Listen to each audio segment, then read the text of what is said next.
So the amateur radio station here is a wonderful station, very well equipped. The antennas on the surface work well. We have worldwide communication capability from this room. And people are intrigued that we can talk to these faraway countries just by twiddling the dials and seeing who we can pick up. People are quite intrigued to talk to us too, because how often would you end up talking to a deactivated nuclear bunker?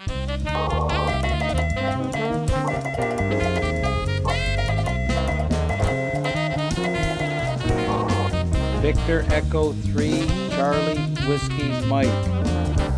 QRZ, QRZ, QRZ. This is Victor Echo 3, Charlie Whiskey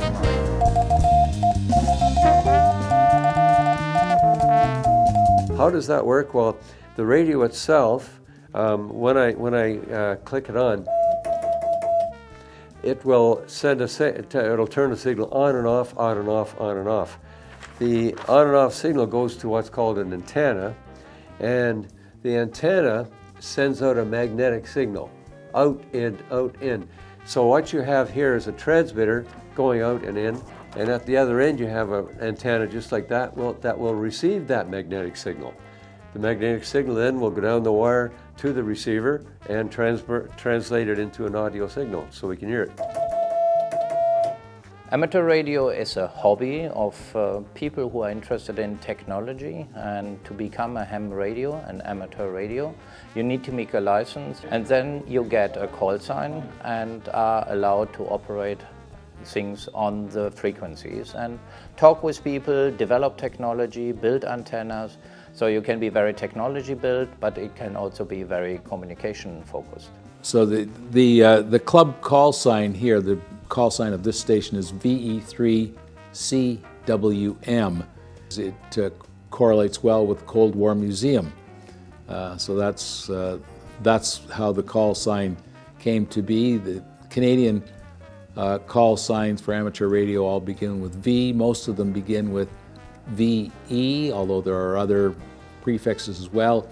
And the number 3 designates Ontario. Ham radio is something that adds value not only to us for our leisure, but also for emergency and disaster and how it supports. But if you just think about that, any kind of disaster can happen. Just the ice rain beginning of this week, a tornado coming in, the TV towers are not, the telecommunication towers are not working anymore. Then amateur radio and ham radio can help people. Victor Echo 3, Charlie Whiskey Mike is calling CQ17 and listening. So this room was the emergency transmitter room. This room was completely emptied when the bunker was decommissioned, unfortunately. So as an amateur radio group, we've brought back equipment that's of the right time period, and we have it on display in the room. People are welcome to take a close look at the equipment. On this side of the room is a much more modern amateur radio station. So it's in the tradition of communication here at the bunker, because as we know, the bunker was used as a communication facility in its later years. This room was the original emergency radio room, just in case the transmission capability went belly up.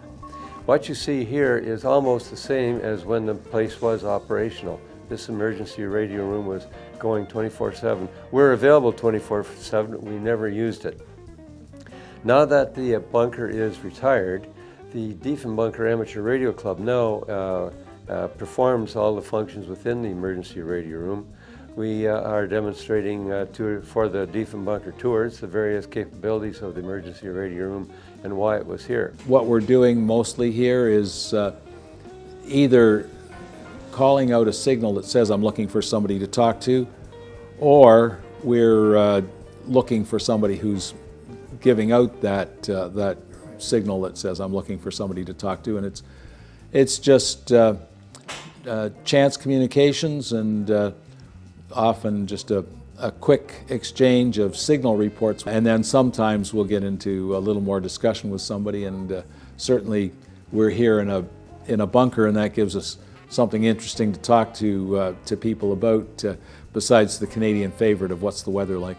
So I like talking to people generally because, you know, it's like everyone has a story to tell, and You tell about the technology you have and you are using, but I have been doing a lot of things, from building antennas, building transverter, power amplifiers.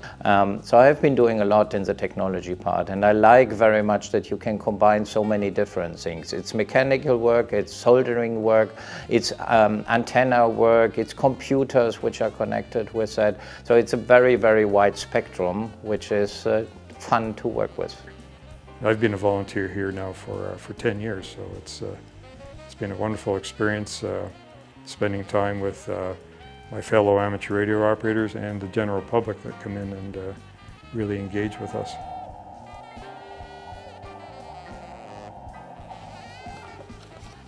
We send out a very nice card with a very nice view of the bunker tunnel, and on the back it has all the parameters of the radio contact.